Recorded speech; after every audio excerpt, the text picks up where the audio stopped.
Hermano, lo invito a que vaya a Juan. Vamos a estarnos posicionando en Juan, capítulo 1. Yo le voy a dar la primera parte de esta enseñanza. La segunda parte va a tener la bendición mi hermano Aarón para podérsela compartir. Así que vamos a poner ahí un separador. Y así que vayamos a otras citas, ahí nos vamos a detener, vamos a regresar ahí. Y bien, hermano, estamos de fiesta, estamos contentos, estamos alegres, pues es el motivo más grande por el cual podemos celebrar, porque nos dejó este testimonio el Señor Jesucristo, nuestro Dios. Desde el principio estuvo destinado que nosotros estuviéramos aquí, que llegáramos a sus pies. Y eso es maravilloso, cuando nosotros no solamente volteamos la mirada a esta vista corta, sino que la levantamos y vemos todo lo grande que ha hecho nuestro Dios. A veces vivimos encajonados en un espacio nada más, pero cuando damos unos pasos para atrás vemos un panorama más grande. Y nuestro Dios tiene un panorama tremendo, que trasciende todo el tiempo, que trasciende todas las generaciones. Hermano, estamos contentos, estamos alegres, porque nosotros somos bienaventurados al haber encontrado su palabra. Eso quiere decir que somos afortunados. Bienaventurados quiere decir que somos bendecidos, que hemos sido predestinados para tenerla aquí en nuestras manos. Y con la palabra nosotros hemos encontrado felicidad. Con la palabra nosotros hemos encontrado amor, un amor que trasciende lo que el mundo conoce, que nadie más nos va a poder venir a hablar de amor. Aunque nosotros lo veamos con mucha miel con su pareja, tal vez con sus papás, si no ha conocido a Dios, realmente no ha conocido el amor. Así que nosotros hemos aprendido primeramente, antes que tal vez alguna profecía, tal vez alguna palabra difícil, hemos aprendido a amar. Porque el mayor acto que presencia la Biblia es un acto de amor. Ese sacrificio fue un acto de amor. También encontramos paz, encontramos sabiduría, y no la sabiduría que nos ofrece también el mundo, una sabiduría que es de carácter celestial, que viene de lo alto. El aliento que a veces el mundo también nos quita, aquí nosotros lo recobramos. Esperanza ante la dificultad, ante la adversidad. Aquellos que tal vez se sentían en otro tiempo débiles, aquellos que en otro tiempo tal vez se sentían insignificantes, aquí nuestro Dios nos dice y nos pone en el lugar que nosotros merecemos. Nosotros merecemos esto porque Dios lo ha dado todo. Solamente tenemos que reconocerlo, que arrebatar eso que ya está gravitando. Ahí está, solamente falta que esos valientes, esos hombres esforzados vengan a tomar esas bendiciones, y aquí hay muchos de ellos. También nos viene la fe, porque sin fe es imposible que nosotros podamos entender este libro. Muchas personas sabias han tratado de leer este libro, tal vez con un propósito diferente al tuyo y al mío, con el afán tal vez de encontrar errores, tal vez de burlarse de la palabra, y no lo han logrado. Pero nosotros lo leemos con fe y encontramos un mejor camino, encontramos una gran bendición, y nosotros lo atesoramos y damos gracias en todo tiempo. Este es un tesoro invaluable que nadie puede entender. A veces nosotros le compartimos la palabra a los que conocemos, a nuestras familias, a las personas con las cuales laboramos día a día, y no lo logran entender. Pero cuando les llega esa luz, un panorama se abre. Los ojos son descubiertos y podemos entender realmente el propósito que Dios tiene para cada uno de nosotros. La palabra, como ya se nos ha mencionado y lo hemos visto, toca muchos temas, toca muchos puntos. Y si viene en la Biblia es porque es importante. Con los niños allá abajo, con los jóvenes, estamos viendo actualmente el Sermón del Monte, que es de las enseñanzas que da el Señor Jesús, las primeras enseñanzas que Él da, y son muchos temas los que da en el Sermón del Monte.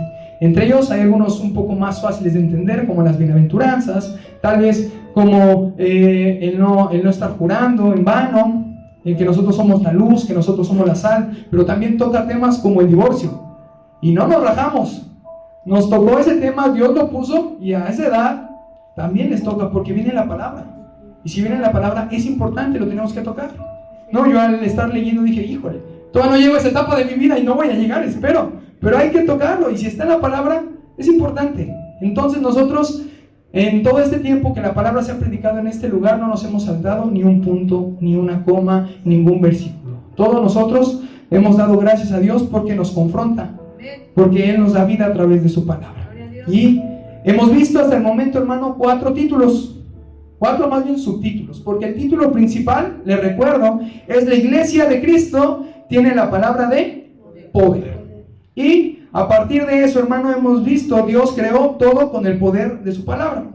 Ya vimos conociendo al Dios de pactos, también vimos Dios trajo el decálogo para que se presente su palabra, y el que vimos el día de ayer, que fue, ¿qué necesitamos para que Dios esté con nosotros. Todos han sido de gran bendición, todos van entrelazados y ahora nosotros vamos a poderle dar gracias a Dios a través de encontrar a Cristo en la palabra de Dios. Cristo es la palabra de Dios.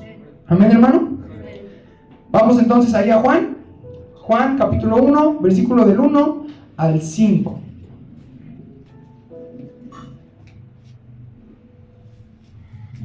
¿Ya lo tiene, hermano? Lo vamos a leer de forma alternada del 1 hasta el 5. Dice la palabra de Dios: en el principio era el Verbo, y el Verbo era con Dios, y el Verbo era Dios. Este era en el principio con Dios. Todas las cosas por Él fueron hechas, y sin Él nada de lo que ha sido hecho fue hecho. En Él estaba la vida, y la vida era la luz de los hombres. La luz en las tinieblas resplandece, y las tinieblas no prevalecieron contra ellas. Amén, gloria a Dios. Hasta ahí nos quedamos, hasta el 5. Dios nos va a bendecir a través de este mensaje, hermano. Y como toda historia, nosotros encontramos a nuestro protagonista. Si hemos leído la Biblia de principio a fin, sabemos que hay alguien que la protagoniza, y ese es el Señor Jesucristo. Él es el héroe, Él es aquel que le da sentido a la historia, porque ¿qué sería una historia, una novela, un cuento si no hay un protagonista? Si no hay alguien que vaya al frente. Tal vez aquel que no siempre le va bien, porque no en todas las películas, novelas o lo que usted vea, no siempre al protagonista le va bien. A veces tropieza, se equivoca, tal vez algo le duele, tal vez algo le pasa, pero siempre sale victorioso. Y aquí no es el caso omiso, sino que también está el Señor Jesucristo venciendo. Y una victoria que no se puede comparar con otras. Encontramos a un Cristo vencedor, y que de esa victoria que Él obtiene nos da a nosotros. El protagonista es Cristo, hermano. Y nosotros tenemos 4 evangelios, los conocemos: Mateo, Marcos, Lucas, Juan. Y estos evangelios nos ayudan a comprender la vida del Señor Jesucristo, cada uno enfocado en una parte más específica que el otro, para que podamos entender un panorama aún más grande. Hemos visto que Mateo muestra que Jesús vino de Abraham, vemos su genealogía a través de David, y demuestra que Él es el Mesías prometido en el Antiguo Testamento. Vemos también que Marcos muestra que Jesús vino de Nazaret, demostrando que Jesús es un siervo. Lucas muestra que Jesús vino de Adán, demostrando que Jesús es el hombre perfecto. Juan, que es el versículo en el que nos vamos a ir a centrar, muestra que Jesús vino del cielo, demostrando que Jesús es Dios desde el primer capítulo, porque nos está mencionando desde el principio. Ese principio que es muy difícil a veces de entender, porque nos cuesta entender algo en el cual nosotros no estuvimos, en el cual nos remonta muchísimos años atrás, pero Él nos marca que Él estuvo desde el principio, que a Él nadie lo creó, sino que Él estuvo en ese inicio de todo. Él es un Dios creador. El Señor Jesucristo fue un Dios creador, y la palabra estuvo desde ese momento, porque van juntos. La palabra de Dios es Jesucristo. Jesucristo es el cumplimiento de la palabra. Jesucristo es aquel que fue encarnado, encarnó la palabra, hermano.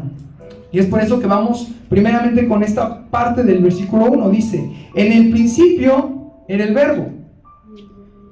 Cuando describimos a alguien, hermano, y nosotros queremos resaltar alguna cualidad, a veces lo comparamos con algo, para que nos puedan entender un poco más. Vemos, por ejemplo, en el Apocalipsis, que frecuentemente, al estar describiendo el autor, Juan, dice: y era como, y semejante a, para que los lectores podamos entender un poco más, semejante a un río, semejante al sol, brillante como tal cosa. No, si yo quisiera describir a mi esposa, podría decir que es como una flor que nace en medio del desierto y más hermosa que... ¿no? Si describo a mi hermano, es como el sol por las curvas que tiene. Y así, para que uno pueda resaltar alguna cualidad. Pues Juan ocupa esta palabra que es el verbo. ¿Y qué es el verbo, hermano? ¿Qué asemeja el verbo? El verbo, traducido al griego antiguo, es logos, que significa palabra. Entonces, la palabra es el Señor Jesucristo. El Señor Jesucristo es la palabra que está desde el inicio de todo. Si sustituimos, hermano, nosotros la palabra verbo y la cambiamos por palabra, dice, vea su Biblia, empezamos: en el principio era, en lugar del verbo ponemos palabra. En el principio era la palabra. Porque desde ese entonces todo estaba escrito, todo estaba planificado, porque nuestro Dios no es un Dios improvisado, que al momento ve yo, a ver ahorita cómo le hago, a ver cómo resuelvo. Todo está planificado, todo está perfectamente diseñado. Y aquí Juan va a ocupar esta palabra para que el lector, cuando venga a las Escrituras, pudiera entender. Porque no solamente le iba a hablar a una persona. A veces es fácil hablarle a una persona porque sabes las características de ellos. Cuando se le da la clase a los jóvenes o a los niños, uno tiene que ver sus características. Y conforme a ellas, el tema lo adapta para que ellos lo puedan entender. Tal vez con ejemplos a su edad, con dinámicas, con actividades. Pero eso es importante. Aquí Juan quería llegar al pueblo judío y sobre todo al pueblo griego. ¿Y cómo eran los griegos? Estudiosos, conocedores, doctos. Les gustaba conocer, les gustaba saber. No eran aquellos que se privaban de algo nuevo, sino les gustaba. Tenían comezón por escuchar algo nuevo. Y nosotros, si seguimos leyendo Juan, que tenemos un excelente estudio los viernes, hermano, un pequeño comercial de nuestro hermano Josué. Véngase los viernes para que aprenda de este libro. Aquí tenemos nada más un lapso pequeño, pero se nos enseñó que aún los griegos querían hablar con Jesús, querían escucharlo, querían aprender de él. Y aquí Juan aprovecha eso para hablarles como ellos le iban a entender. Por eso ocupa este tipo de palabras. Los rabinos judíos, hermano, con frecuencia se referían a Dios como su palabra. Y para esto le voy a poner un ejemplo. No vaya allá, vamos a ocupar el cañón. Vamos a Éxodo 19, 17, por favor. Porque nosotros tenemos en nuestras manos Reina Valera 1900, ¿qué? Pero hay otras versiones atrás. Se ha ido actualizando y se ha ido modificando. Dice: y Moisés sacó del campamento al pueblo para recibir a Dios. Y hay otras versiones más antiguas que en lugar de decir y Moisés sacó del campamento al pueblo para recibir la palabra de Dios. Y es un cambio que le cambia el sentido al versículo. Le cambia el sentido, pero que llegamos a lo mismo. La palabra de Dios, es Jesucristo. Va hacia lo mismo. Nos recibimos una enseñanza. Y Moisés sacó del campamento al pueblo para recibir a Dios. Y si recibimos su palabra, entonces lo recibimos a Él. Si lo recibimos a Él, entonces es imposible que no recibamos su palabra. Dirían allá afuera, va junto con pegado. No podemos apartarlo, no podemos separarlo, porque si no, entonces estaríamos perdidos. No seríamos realmente cristianos, no seríamos realmente seguidores de ese Dios todopoderoso. También los filósofos griegos, hermano, vieron el logos como la fuerza que traía sentido al mundo. Como lo mencionábamos, y ustedes también tienen cierto conocimiento de cómo eran ellos. Ellos le daban un valor agregado a la palabra, tanto escrita como hablada, como al conocimiento. Para ellos era muy importante estar cultos, doctos en esa parte. El logos era el poder que ponía al mundo en perfecto orden y lo mantenía girando en perfecto orden. Ellos vieron el logos como la máxima causa que controlaba todas las cosas. O sea, sin conocimiento, sin sabiduría, no había nada para ellos. Por eso era importante que Juan llegara, que Juan les explicara. Y ahora Juan les explica tanto a judíos como a griegos quién es el verbo, quién es la palabra y desde cuándo empezó a moverse. ¿Desde cuándo, hermano? Desde el principio. Cuando tú pienses en el principio del principio, ya estaba la palabra, ya estaba Dios. A veces uno está ocioso pensando cosa y media y dice, a ver cómo fue desde el principio, porque hay muchas teorías en la escuela, te invaden con tantas cosas. Pues en lo que tú pienses, ahí estaba Dios. No lo podemos descartar, no lo podemos separar. Dios estuvo desde el comienzo y Juan trata de explicarlo con estas palabras, hermano. Y para que nosotros podamos entender a Cristo como la palabra de Dios, vamos a resaltar en estos versículos dos palabras. Dos palabras que es eternidad y luz, de lo que nos está hablando aquí. Y primeramente vamos a ver esa eternidad. Si usted, hermano, Dios no lo quiera, se fuera de la iglesia y ya no se congregara, se fuera unos 15, 20 años, 30 años y regresara después de ese tiempo, ¿qué cree? La palabra que escuchó en ese tiempo se seguirá predicando. La palabra no cambia, la palabra no se modifica. Si usted hace 20, 30 años escuchó arrepentidos porque el reino de los cielos se ha acercado, después de ese tiempo lo seguirá escuchando. Estamos resaltando la palabra eternidad. Y su palabra no va a cambiar, su palabra no va a pasar de moda, su palabra va a permanecer. Vamos, Juan, capítulo 1, versículo del 1 al 2.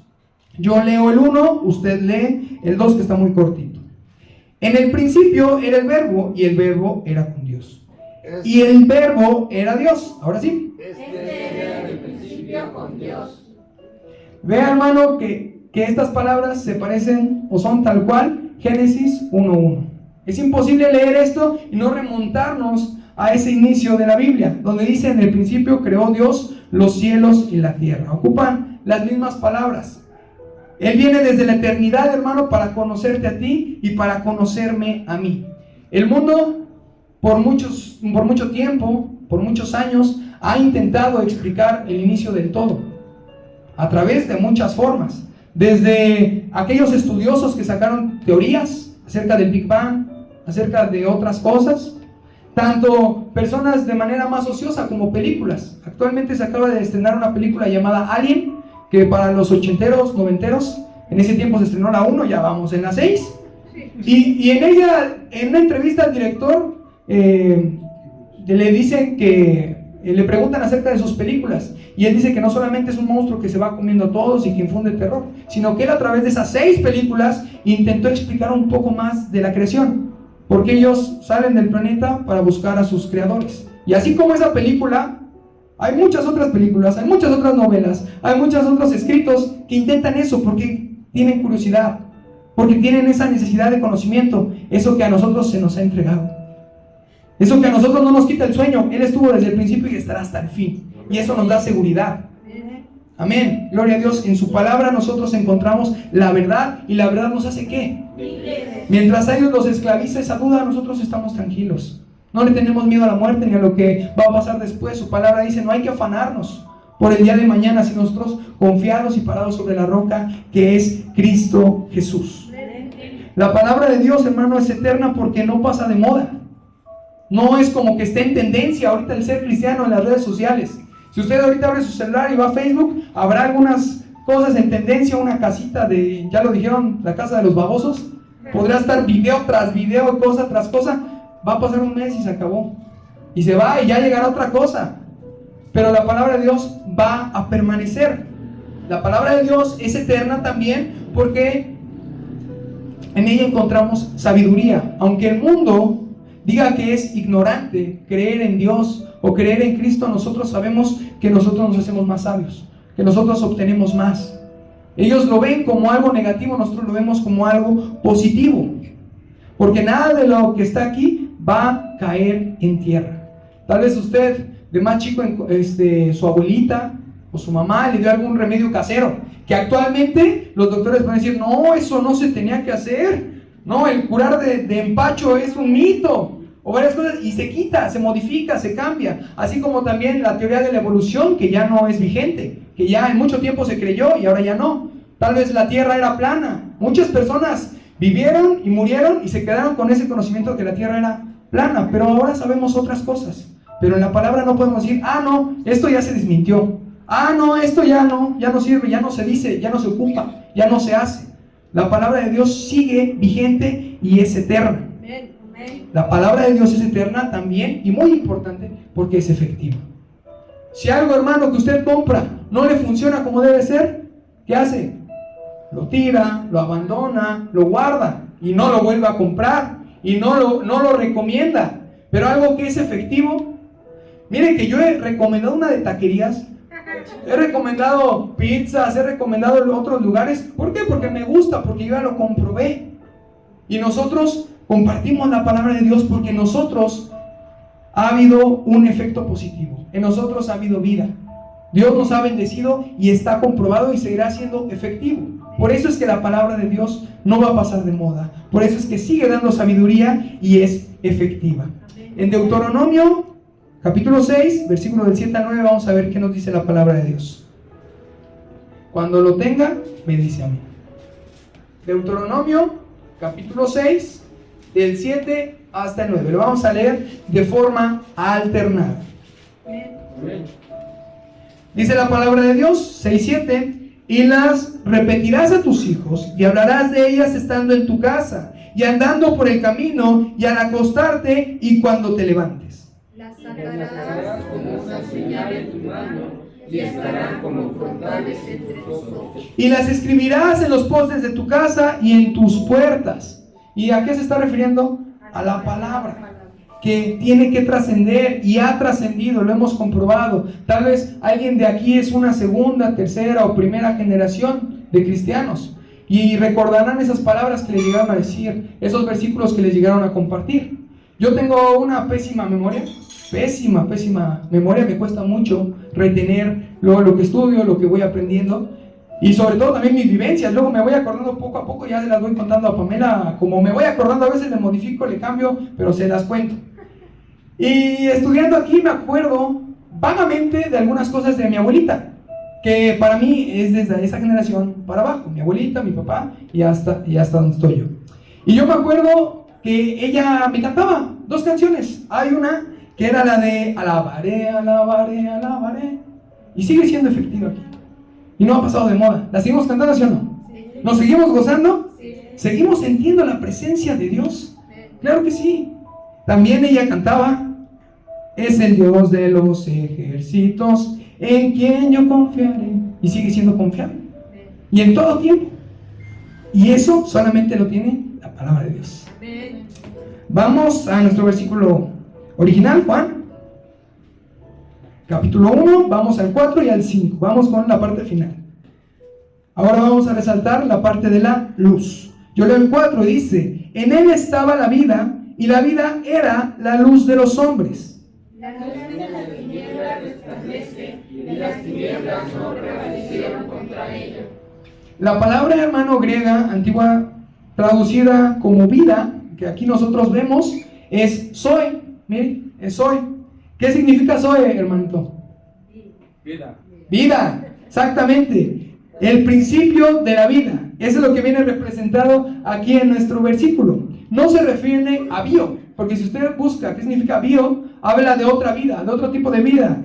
Bio habla acerca de la biología o los organismos. Pero la palabra que se ocupó en ese momento, por eso es importante ver en qué idioma se escribió para ver a qué se refería, es zoe, el principio de la vida, que es lo que estamos viendo. El principio de la palabra, el principio del conocimiento, que es el Señor Jesucristo. Ese es el punto al cual quería llegar, al principio del principio. En ese momento ya estaba la palabra, estaba el Señor Jesucristo, estaba Dios y estaba la luz. Si nosotros regresamos al Génesis, a los primeros versículos, de lo primero que hizo fue, y hágase la luz. Ahí estaba presente. Creación de Dios es la luz. No es que el verbo que nosotros estamos leyendo contenga luz. Jesús no contiene luz, la palabra no contiene luz. Jesús y la palabra son luz.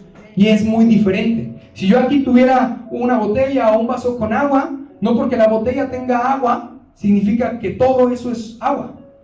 Fue depositada. Nosotros tenemos luz, pero hay alguien que nos depositó. Pero el Señor Jesucristo y la palabra son luz pura. ¿Sí me doy a entender?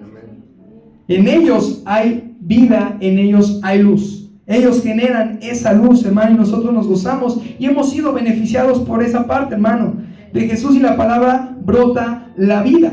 Por tanto, hermano, sin Jesús nosotros estamos muertos y en oscuridad. El 5 nos dice, ¿lo tenemos ahí? La luz, ¿qué dice? En las tinieblas resplandece, y las tinieblas no prevalecieron contra ella.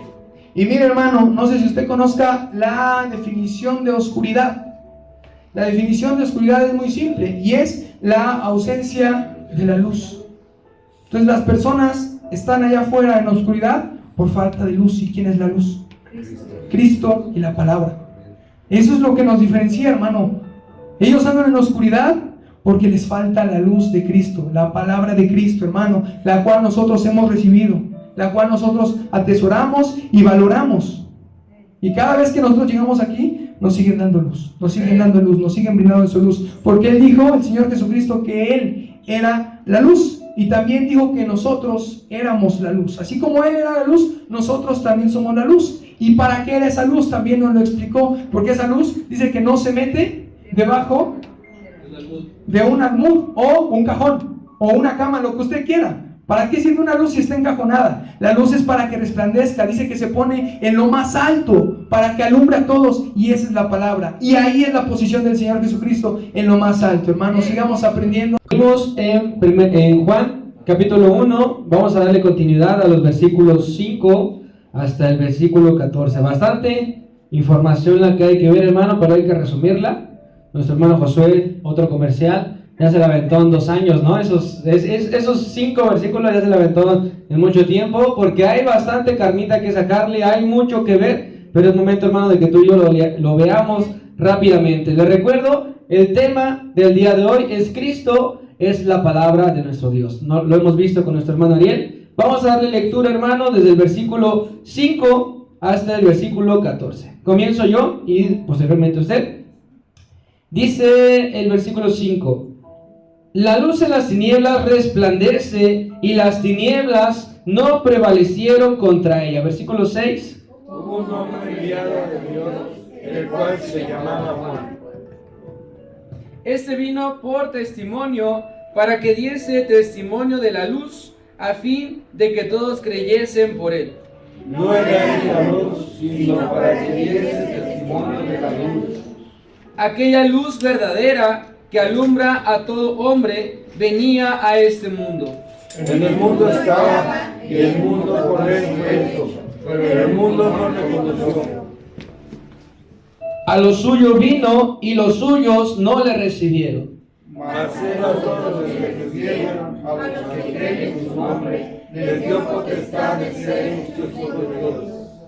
Los cuales no son engendrados de sangre, ni de voluntad de carne, ni de voluntad de varón, sino de Dios. Juntos el 14. Y aquel verbo fue hecho carne, y habitó entre nosotros, y vimos su gloria, gloria como del unigénito del Padre, lleno de gracia y lleno de verdad. Qué satisfactorio, hermano, es cuando se cumple algo que nosotros deseábamos, ¿verdad? Que se materialice aquellos sueños, aquellos planes que tú tenías. Si tú tenías en mente realizar una carrera y que lo logres, que es satisfactorio. Nuestro hermano Alfredo, que estuvo esperando 9 meses hasta que se materializó su bebé, qué satisfactorio es, hermano. Esto es lo que sucedió, hermano, con nuestro Señor Jesucristo. Tú lo puedes leer aquí, pero en un momento, y en este momento fue hecho carne. Se materializó, hermano, y eso es de gozo, eso es hermoso, eso es de alegría, hermano, y por eso lo honramos, por eso lo alabamos. Amén. Este pasaje ilustra el plan maestro de Dios en acción. El Señor escogió a una persona llamada Juan para que él fuera su embajador, para que él fuera su siervo, y él preparara el camino para que el Señor viniera. El autor está hablando del verbo, pero mira lo que dice el versículo 6. Lo voy a leer yo. Dice: hubo un hombre enviado, ¿por quién? Por Dios, el cual se llamaba Juan. Si te das cuenta, está hablando del verbo, está hablando del principio, está hablando de la luz, y de repente mete un paréntesis el autor, mete una pequeña pausa y comienza a hablar de este personaje llamado Juan. Lo que sucede, hermano, es que va a hablar de esta persona que va a ser el instrumento base para que este personaje llamado Juan ponga la alfombra roja y entonces entre nuestro Señor Jesucristo, para que ponga los reflectores y entonces le dé el paso al que es importante, hermano. Este hombre llamado Juan era un siervo de Dios, hermano, y sería quien vendría a preparar el camino del Señor. Cabe recordar, hermano, que Juan Bautista y Juan, discípulo amado, no son los mismos. Juan Bautista es quien bautizaba y era primo del Señor Jesucristo. En cambio, el segundo era el apóstol que escribe este evangelio. Hay que tenerlo bien diferenciado. Entonces, si tú ves que aquí está el nombre de Juan, ¿a quién se refiere? A Juan Bautista. Juan, el que es mencionado, hermano, en estos versículos, era conocido como el Bautista. ¿Por qué? Porque era lo que se dedicaba, ¿verdad? Él era quien bautizaba, a eso se dedicaba. Ese era su propósito en esta tierra, hermano. Fue el primer profeta de Dios llamado desde el tiempo de Malaquías, hermano. Hubo un tiempo donde no había profeta. ¿Cómo es que Dios hablaba? No había profeta, hermano, hasta que llegó Juan y entonces trajo la palabra de nuestro Dios a las personas, hermano. La venida de Juan se anunció 700 años antes en el libro de Isaías, capítulo 40, versículos 3 al 5. Lo voy a leer. Decía de la siguiente manera: voz que clama en el desierto, preparad camino a Jehová, enderezad calzada en la soledad a nuestro Dios. todo valle sea alzado y bájese todo monte y collado, y lo torcido se enderece y lo áspero se allane, y se manifestará la gloria de Jehová, y toda carne juntamente la verá, porque la boca de Jehová ha hablado.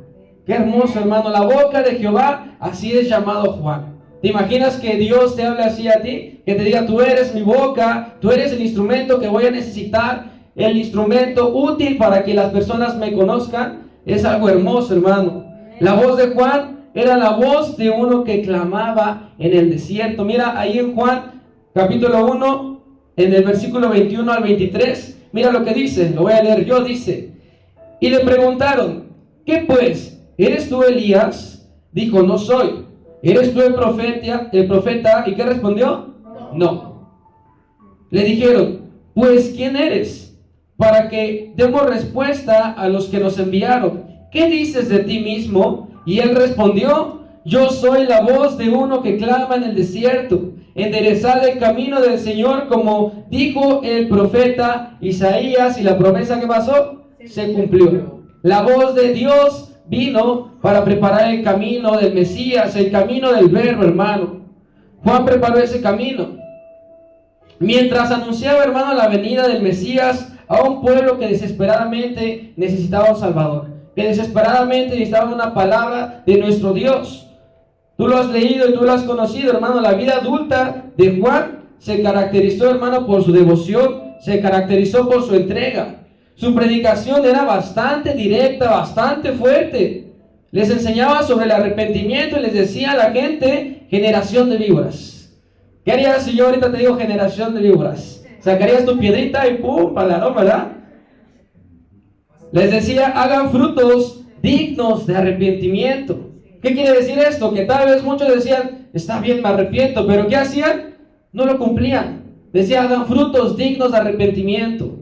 A pesar de su dureza, la gente confesaba sus pecados y se arrepentía, hermano. Su predicación era efectiva. Los resultados de Juan eran bastante buenos, y la gente creía que él era el Mesías que había de venir a salvarlos, hermano. Hasta en la palabra podemos ver que ya Juan tenía un club de fans, ¿verdad? Que decían, es que es el Mesías, hace esto y el otro. Por eso Juan, ¿qué tenía que hacer? No, yo no soy. Y él se quitaba y que ponía lo que le decía al principio de la alfombra. ¿Qué hacía? Se quitaba y ponía los reflectores y no, yo no soy. Yo solamente estoy preparando el camino para el que viene después de mí. El propósito es siempre glorificar al Señor en todo lo que tú y yo hagamos, hermano. Tal vez tú eres bueno en algo, la gloria es para nuestro Dios. Todo lo que hagamos es la gloria para nuestro Dios, hermano. Dice la palabra que toda buena dádiva y que todo don perfecto desciende ¿de dónde? Desciende de lo alto, del Padre de las luces. Que decía Juan, yo menguo para que Él crezca, yo me hago a un lado para que el Señor sea enaltecido. Versículo 7 y versículo 8 de nuestro pasaje original.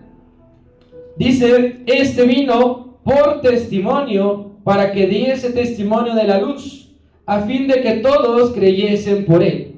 No era en la luz, sino para que diese testimonio de la luz. Juan fue escogido por su testimonio, por su obediencia, por su rectitud, hermano, para poder testificar de aquella luz que él antes ya había conocido, que él antes ya lo había vivido, hermano. Él tenía que testificar acerca de esa luz que ya lo había alumbrado, que ya lo había rescatado, hermano. Pero yo te pregunto, para poder ser un testigo, ¿necesitas haberlo vivido? ¿Necesitas haber tenido una experiencia? Yo te pongo un ejemplo que tú y yo hemos pasado, todos aquí somos mayores de edad, los niños están abajo. Para que tú vayas al INE y tramites tu credencial de lector, ¿qué te piden a veces? 2 testigos. ¿Alguien los tuvo que llevar? Bueno, luego hay trampillas ahí, ¿no? Que le dice a uno que hazme el paro y... Bueno, te piden 2 testigos. ¿Y para qué lo hacen? Para que acrediten que tú eres mexicano, para que acrediten que tú eres quien va a tramitar esa credencial. Si yo te pregunto, si uno de los migrantes que vienen dijera, oye chico, acompáñame al INE para sacarlo, ¿lo acompañarías? Pues no eres testigo, ¿verdad? Tú sabes que él no es mexicano, tú sabes que él no podría sacar eso.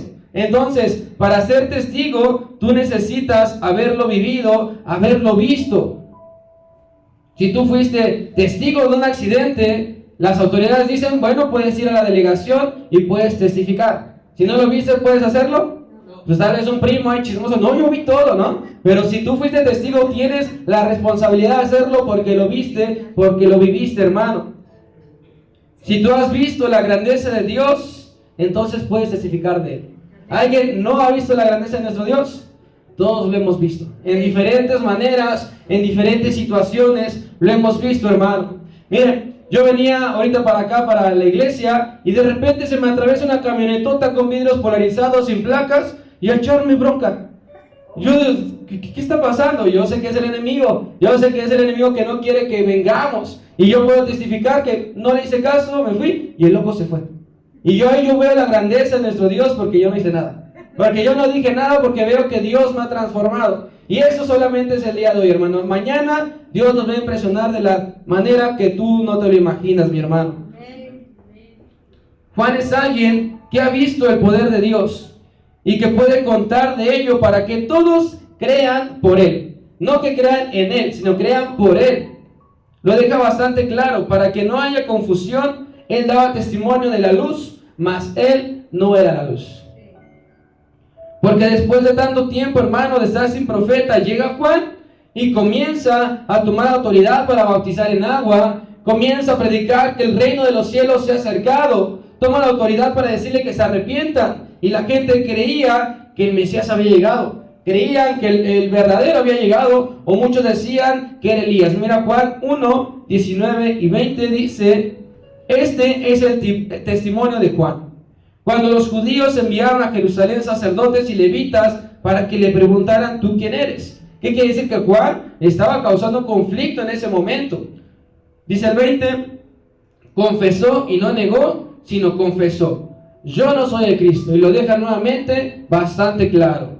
Versículo 9 de nuestro pasaje original dice, aquella luz verdadera que alumbra a todo hombre venía a este mundo. Es más que claro, ya se nos explicó, que no se refiere a una luz eléctrica, que no se refiere a que se prenda un foquito y ¡pum!, alumbra a Cristo. Se refiere a lo que ya nos explicaron, mi hermano. Es una imagen de lo que sucede cuando el Señor llega a nuestras vidas. Cuando el Señor llega a tu vida, ¿qué pasó? Alumbró todo, se pudo ver, ordenó todo lo que había dentro de ti, le dio un sentido a tu vida. Pero si existe una luz verdadera, entonces también hay una falsa, ¿no? La contraparte, hay una luz verdadera, entonces también ¿qué hay? Una luz falsa, que no alumbra como debe de ser, sino que solo distorsiona la realidad, mi hermano. Miren, hace poquito estaba preparando el marco de una ventana para poder pintarla y no me salía, me quedaba mal, me quedaba feo. Se me fue el tiempo, llegaron las 5 de la tarde, todos los de la obra se fueron y que me quedo con el velador. La casa no tenía luz más que un foquito, y ese foquito apenas si me alcanzaba a alumbrar a mí. Yo por querer cobrar y por querer ya irme, pues dije como sea, ¿no? Y pum, la pinté ahí como pude, y yo la vi, hasta le eché flash, y dije, pues quedó bonita, me quedó bien. Al siguiente día que regreso, ¿qué creen? Todo mal, me salió súper mal, porque ya estaba la luz que alumbraba verdaderamente. Entonces en ese momento había una luz que estaba distorsionando mi vista, que no me dejaba ver correctamente. Cuando la luz verdadera, la luz del día llegó, entonces ¿qué pude ver? Pude ver todos los errores que yo había cometido. Cuando la luz no es correcta, hermano, entonces parece que las cosas van bien, pero la realidad es otra. Es cuando los pensamientos distorsionados empiezan, ¿verdad? ¿Estará bien lo que yo hago? Solo voy a pecar tantito y después me voy a arrepentir. Bueno, pues me voy a hacer una cruz de tatuaje, ¿no? Al fin estoy todavía predicando un versículo, ¿no? Y entonces la luz se empieza a distorsionar. No es la luz verdadera. Hace tiempo igual una persona me recomendó que en el carro pusiera un escapulario para que la Virgen me cuidara y para que la Virgen alumbrara mi camino. Por poquito, hermano, la bajo de las greñas, le digo, yo no creo en eso. Pero realmente esa no es la luz verdadera. Esa es una luz que tal vez a ella le está alumbrando, pero es una luz que está distorsionada, hermano. Muchas personas en el mundo le ponen un nombre distinto. Muchos le ponen que su luz es el deporte, porque usted ha escuchado testimonios que el deporte salvó a gente de drogadicción, de que no se matara. Esa es su luz. Hay mucha gente que lo encuentra en el yoga. Hay mucha gente que igual lo encuentra en estos grupos de autoayuda, ¿no? Alcohólicos Anónimos, y lo encuentra mucha gente en distintas maneras. En su momento puede ser una luz que los ha rescatado, pero ¿será la luz verdadera? Yo he tenido algunas amistades justo en estos momentos con las cuales hemos platicado un poco de mis convicciones y de sus convicciones, y de la mayoría estoy de acuerdo con ellos en muchas cosas que hacen en esos grupos de Alcohólicos Anónimos. Me ponía el ejemplo de uno. ¿Qué pasa si llega una niña que la han violado, que la han maltratado? ¿Cómo la reciben en la iglesia? Yo no sabría cómo hacerlo, más que abrazarle y decirle Dios te bendiga y darle alguna palabra. ¿Qué pasa en esos lugares? Hay gente que ha pasado por eso y lo ha vencido, hermano. Entonces en esos grupos a veces se encuentra la luz, pero no es la luz verdadera, solo es una luz que es momentánea, hermano. Siempre hay una luz falsa que distorsiona las cosas. Por eso es que en Isaías dice, hay de los que a lo malo dicen bueno y a lo bueno malo, que hacen de la luz tinieblas. ¿Se puede eso? Y de las tinieblas luz, que ponen lo amargo por dulce y lo dulce por amargo. Todo lo distorsionan a su manera. Nuestro Dios es la luz verdadera, hermano, y Juan lo está predicando y lo está anunciando, lo cual alumbraría a todo hombre, hermano. No hay un requisito para ser alumbrado. Debes de ser mayor de edad, debes de estudiar esto, debes de tener esto. No hay requisito. Esa luz es para todo el mundo, hermano. En el principio fue dicho, sea la luz, ¿y qué pasó? Fue la luz. Y vio Dios que la luz era buena. Cuando el Señor llega a nuestras vidas, entonces alumbra todo nuestro cuerpo, alumbra todo nuestro ser y comienza a darle un orden. Esa luz da vida a los hombres porque la luz se llama Jesucristo. Cuando la luz llega a nosotros, entonces todo se transforma, todo cambia porque Él es la luz verdadera, hermano. Versículo 10 y 11. Dice, en el mundo estaba y el mundo por Él fue hecho, pero el mundo no le conoció. Versículo 11. El Señor le explicó a través de una parábola de los labradores malvados, ¿verdad? El dueño de la viña mandaba a trabajadores a que ellos pudieran cobrar la renta del dueño de la viña. ¿Y qué sucedía?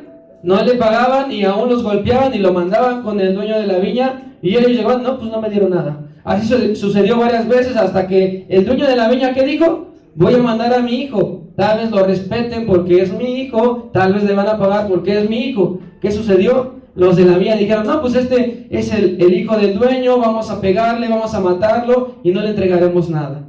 La solución que tuvo el dueño es que no le quedaba otra opción más que destruir la viña y dársela a ¿quién?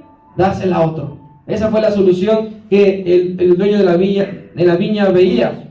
Y la enseñanza, hermano, de esta parábola es que la piedra que desecharon los edificadores ha venido a ser cabeza del ángulo. Una piedra que está en un ángulo está sosteniendo las dos estructuras, ¿sí o no? Y es algo que en la escuela nos han enseñado. Si tú construyes una puerta en forma de arco, la piedra angular es la que está justamente en el medio. Si esa piedra angular no está fuerte, ¿qué sucede? Todo para abajo. Y nos lo enseñan de ciertas maneras, haciendo cálculos y muchas maneras. En una viga, ¿cuál es el momento donde puede romperse en mayor manera? Al principio, 3/4 o en medio. En medio es donde muchas veces está la carga, donde se puede caer todo. La piedra angular, ¿cuál es? Nuestro Señor Jesucristo. Es la pieza más importante, es la que sostiene todo, hermano. El Verbo ha estado desde el comienzo de la creación. Lo hemos visto, hermano, en la lección de la Trinidad, de doctrinas fundamentales. Está desde el principio el Espíritu Santo, el Señor Jesucristo y nuestro Dios Todopoderoso. El dueño de la creación, hermano, vino a este mundo y el mundo no lo conoció. ¿Qué hubiéramos dado tú y yo para poder estar en ese momento? ¿No? Para poder ver a nuestro Señor Jesucristo en esta tierra predicando, sanando, amando a la gente, restaurándola. Pero aquellos que le rodearon no le conocieron. lo consideraron tal vez un profeta más, un buen maestro, un buen predicador de la palabra, pero no lo reconocieron como el Mesías, no lo reconocieron como el Verbo encarnado, no lo reconocieron como el Dios Todopoderoso. Pero más que conocerlo, hermano, no le reconocieron. Porque dice la palabra que su fama se extendía por todos lados. Y muchos escucharon de él, pero no le reconocían como el Mesías. Muchos judíos esperaban un Mesías que fuera un líder bastante poderoso, bastante fuerte, un líder político, un líder militar, hermano, que los liberara del mundo, del dominio romano y restaurara el reino de Israel. ¿Nuestro Señor Jesucristo vino así? Para nada. El Señor Jesucristo quería establecer el reino de otra manera. No era el reino político, sino quería establecerlo el reino espiritual, hermano. Esta diferencia entre lo que se espera y lo que el Señor Jesús realmente era, causó que muchos no le reconocieran. El Señor Jesucristo, no buscó ni poder ni prestigio, sino se presentó como un siervo viviendo una vida humilde. No era lo que esperaba la gente, las multitudes. Esto contrastaba con las expectativas, hermano, de un Mesías glorioso y poderoso, lo que contribuyó, hermano, que muchos no le reconocieran. Ellos tenían por costumbre lavarse las manos antes de probar los alimentos, y el Señor les vino a dar una nueva enseñanza, ¿sí o no? Vamos rápido para Mateo capítulo 15, versículo 1 al 9. Le vamos a dar lectura alternado. Comienzo yo, y dice: entonces se acercaron a Jesús ciertos escribas y fariseos de Jerusalén diciendo, 2. ¿Por qué tus discípulos quebrantan la tradición de los ancianos? ¿Por qué no se lavan las manos cuando comen pan? Respondiendo él les dijo: porque también vosotros quebrantáis el mandamiento de Dios por vuestra tradición. 4. Porque Dios mandó diciendo: honra a tu padre y a tu madre, y el que maldiga al padre o a la madre muera irremisiblemente. Pero vosotros decís: cualquiera que diga a su padre o a su madre, es mi ofrenda a Dios todo aquello con que pudiera ayudarte. Sigo leyendo yo. Dice: ya no ha de honrar a su padre o a su madre. Así habéis invalidado el mandamiento de Dios por vuestra tradición. Hipócritas, bien profetizó de vosotros Isaías cuando dijo: este pueblo de labios me honra, mas su corazón está lejos de mí. Pues en vano me honra, enseñando como doctrinas mandamientos de hombres. ¿Qué les preocupaba a ellos? Comer con las manos limpias. Pero por dentro, ¿cómo estaban? Todos sucios. Esas autoridades, hermano, también influyeron en la gente para que lo rechazara. Porque las enseñanzas de ellos las estaba quebrantando. El Señor Jesucristo era una persona que venía a cambiar todo eso, a transformar todo esto. Vamos por el versículo 12 y el versículo 13 de nuestro pasaje original. Le doy lectura yo, dice: mas a todos los que recibieron, a los que creen en su nombre, les dio potestad de ser hijos de Dios. Los cuales no son engendrados de sangre, ni de voluntad de carne, ni de voluntad de varón, sino de Dios. La mayoría se podría adueñar ese nombre, ¿no? Todos somos hijos de Dios. Desde que nos crearon, todos somos hijos de Dios, pero la realidad es que no es así. Todos somos criaturas de Dios, ¿sí o no? Pero no todos somos hijos de Dios. Es un nombre que no cualquiera puede tener, hermano. Un hijo de Dios guarda sus mandamientos, ¿sí o no? Un hijo de Dios atesora su palabra, ¿sí o no? Y con hechos lo demuestra. No solamente lo sabe, lo repite, sino con sus actos también lo hace, hermano. Entonces, hermano, no nacimos y fuimos hechos hijos de Dios. Tampoco es que yo decidí ser hijo de Dios. O también, hermano, muchos se van a revolcar a las religiones, al catolicismo, a la santería, al budismo, y cuando ellos quieren dicen: ahora sí ya puedo ser hijo de Dios. No es así, sino cuando Dios lo decide, hermano. Somos hijos de Dios porque el Señor nos apartó, nos santificó y nosotros le obedecemos, hermano. Le hemos reconocido, hemos nacido de nuevo y porque hemos creído en su nombre. Por eso somos hijos de Dios. El último versículo, versículo 14, y van pasando por favor mis hermanitos. Dice, y aquel verbo fue hecho carne, y habitó entre nosotros, y vimos su gloria, gloria como del unigénito del Padre, lleno de gracia y lleno de verdad. Qué hermosa palabra, hermano. Aquel verbo que estuvo en el principio se encarnó, se hizo carne y se materializó. Aquella promesa del Mesías, del Salvador, se hizo realidad, hermano. Dios mismo, en la persona de Jesús, tomó forma humana, asumiendo todas las características, hermano, y limitaciones de la humanidad. Eso es amor. Eso es poder, hermano. Dejó su trono, dejó su deidad, dejó su poder, hermano, en el cielo para habitar entre nosotros, para hablarnos su palabra, para sanarnos y para liberarnos. Se convirtió en la palabra, hermano. A lo largo del Evangelio, Juan enfatiza que la vida y las obras de nuestro Señor Jesucristo revelan la gloria de nuestro Dios, revelan el poder de nuestro Dios, hermano, revelan su amor, revelan su sabiduría y especialmente su sacrificio en la cruz nos revela, hermano. Dios ha hablado a través de profetas, pero cuando el Señor Jesucristo se encarnó, las palabras se hicieron realidad en un cuerpo humano, hermano. El Señor Jesucristo es el mensaje que Dios quiere para la humanidad. Es el mensaje perfecto, es el plan perfecto para la humanidad, hermano. Dice la palabra de nuestro Dios en Hebreos 10, 12 al 14, pero Cristo, habiendo ofrecido una vez y para siempre un solo sacrificio por los pecados, se ha sentado a la diestra de Dios y de ahí en adelante esperando hasta que sus enemigos sean puestos por estrado de sus pies. Porque con una sola ofrenda hizo perfecto para siempre a los santificados, hermano. Así que agradecemos al Señor porque a través de su palabra podemos conocerle.